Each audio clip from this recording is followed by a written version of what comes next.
The learning target for this lesson is to be able to find the volume, so we're kind of getting away from the area, going more towards volume, three-dimensional, of a solid of revolution made by revolving a certain region around a certain line, which will start out with horizontal lines and eventually we'll get into vertical lines. And we call this the disk method. Original function. And then we're going to have limits, x limits here, which will be our starting point, and the x limit here, which will be our ending point. And then if we look at this area, it butts up all the way against the x-axis. But now what we're going to do is we're going to take it one step further. Instead of just finding the area, we're then going to rotate that around the x-axis, and what that's going to do is create this three-dimensional figure over here. So you need to know there's a disk method, there's a washer method, there's a shell method. You need to know when to use which method. So the disk method will be used when the shaded area butts up against the axis of revolution. And in most cases, our axis of revolution will be the x-axis. And if it's not, we're going to manipulate it so that it is the x-axis. So let's look at what the rule says. V is volume, so we're just telling you how to find the volume. Your constant is pi, so we're always going to bring that constant out in front. So pi will be out in front. Now your limits are a and b, same as before. So what you're going to do is, this capital R of x is actually the area of the region. So pretty much we are taking what we did in 6.1, and that section goes right there. And then we're going to take that and we're going to square it.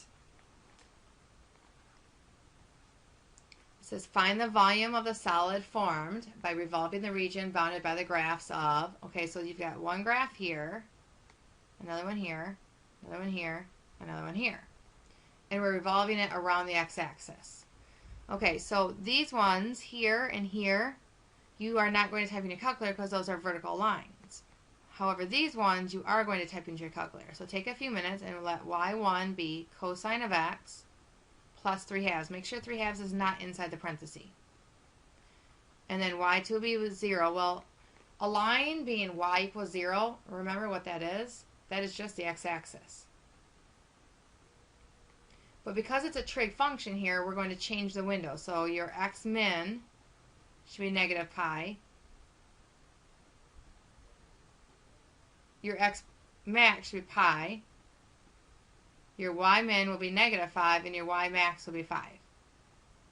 So take a few minutes and let's get that graph going. Alright, so remember that this is pi, a little bit past pi really. This is really like pi, and this is negative pi. So the graph that you're looking at right now looks something like this. Okay? But now we're going to talk about these restrictions. X equals 0, which means here. X equals 3, which means here. So a little bit before the pi. And then here's your function. And then here's your other line, your y equals 0. So we're looking at this area right here.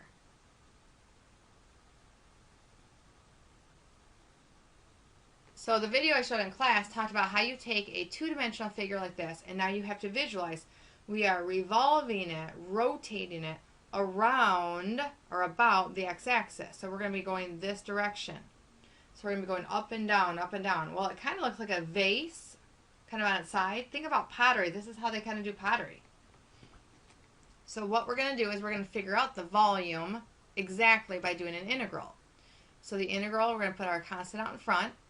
We're going to have limits here in a second. But it's going to be this area squared. Well, the area, remember, is your top function minus your bottom function.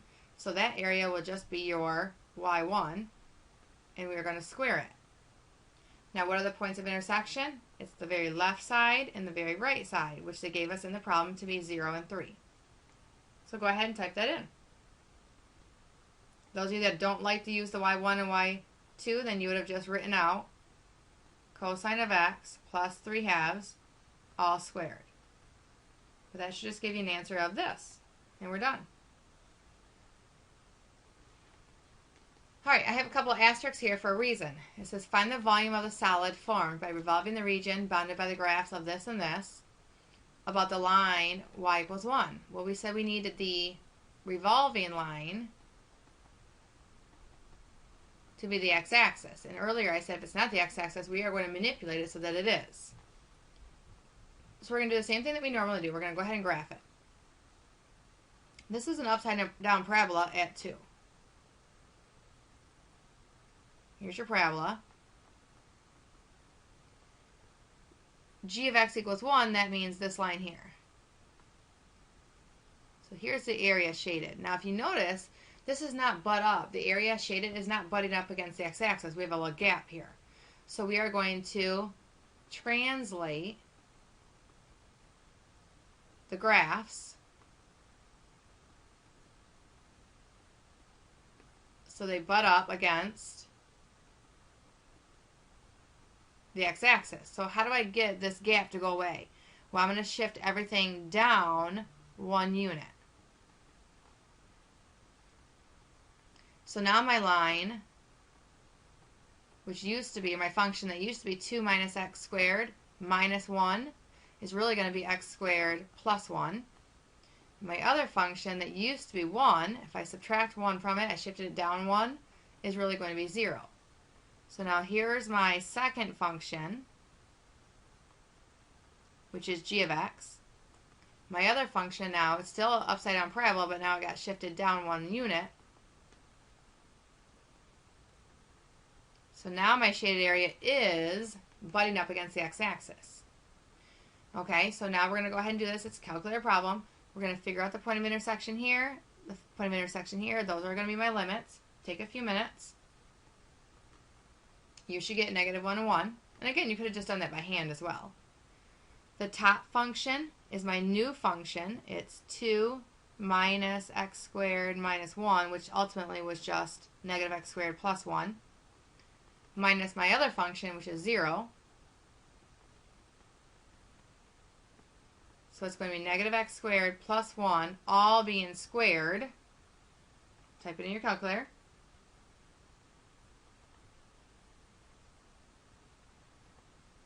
I would have typed in y1 squared, but of course I can only type in y1 when I've established that my translated function is y1.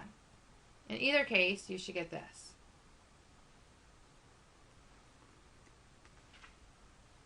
Okay, so now these are the non-calculators, same idea, we just can't use our calculator to assist us. You should know what the graph of this looks like. Remember, square root of a something squared minus a variable squared is a semicircle. Just in case you didn't, you can use your calculator, even though it's non-calculator, to just graph them only. Okay, the line y equals 0 is here. Our shaded area is in between those. And we're revolving around the x-axis. We don't have to fix anything. It's all set. So we're going to go from -4 to 4, from this spot here to this spot here. Top function down minus the bottom function, which would just be the original function squared. Now, I can't type it in the calculator that way, so I'm going to have to square it myself. So if I take my function, square it, the square root and the squares cancel.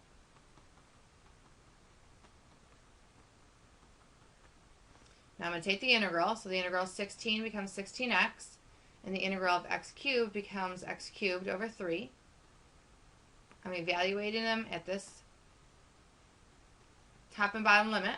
So if I plug a 4 in there, 4 times 64, that'd be 32, that'd be 64. 4 cubed is 64 thirds. Minus, now let's plug a -4 in there. It's -64. Plug a -4 in here. Well, that would give me -64, but there's a minus sign, so that's plus 64 thirds. Now if I look here, I mean, I can go through and get a common denominator, or what I can do is realize that this minus, that's going to become 64 plus 64. I have this -64 thirds here. I've got a minus 64 thirds here. So it gives me 128. Right here, that gives me -128 over third. Make this over 3. Let's triple that. 24, carry the 2, that's 8. That'd be 3.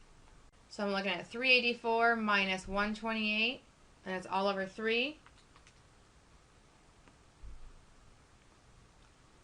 And then can I reduce that? Will 3 go into 256 evenly? Well, 3 goes in there 8 times. That would give me 1 left over. 3 does not go into 16, so no. And then because the formula applied that pi out in front, I'm going to bring my pi down, and then it would be complete. Now, what I'm going to do is a little shortcut off to the side. I don't start with a shortcut because sometimes I kind of throw people off with shortcuts right away. So, this only works if you notice that this is symmetric on both sides of the axis. It just makes it easier. So instead of taking the integral from -4 to 4, I'm going to take the integral from 0 to 4, and then at the end I'm going to double it because I have the same stuff on this side as I do on this side. It's doubled.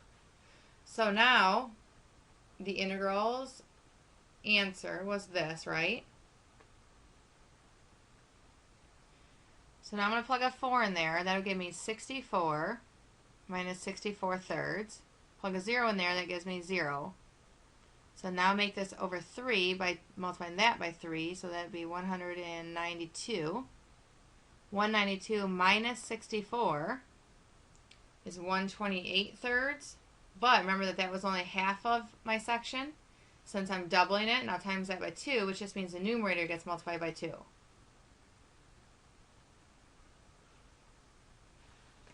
So again, we can only do that shortcut though if it's symmetric on both sides, so I can go 0 to something and then just double my answer. Centered at the origin. Here's y1. We're going to let this one be y1. Y equals 0 would be here.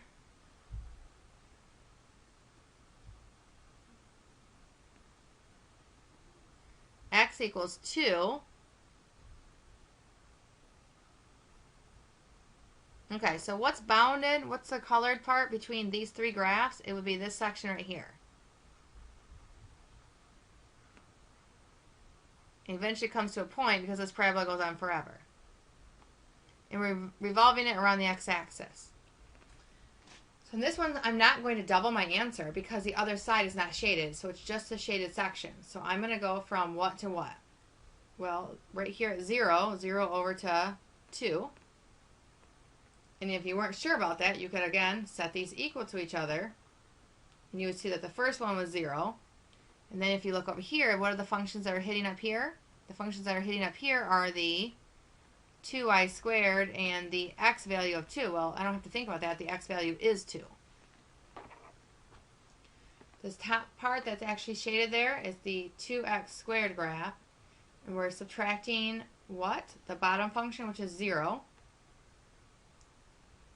And we're going to square it, which is the same thing as just saying 2x squared squared.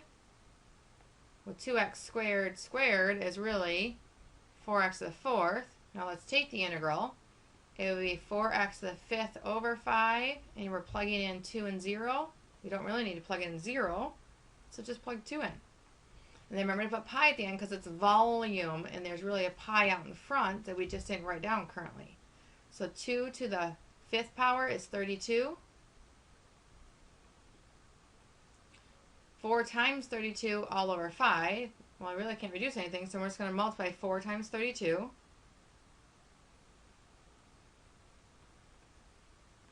And then we're going to put pi there, and we're going to call it a day.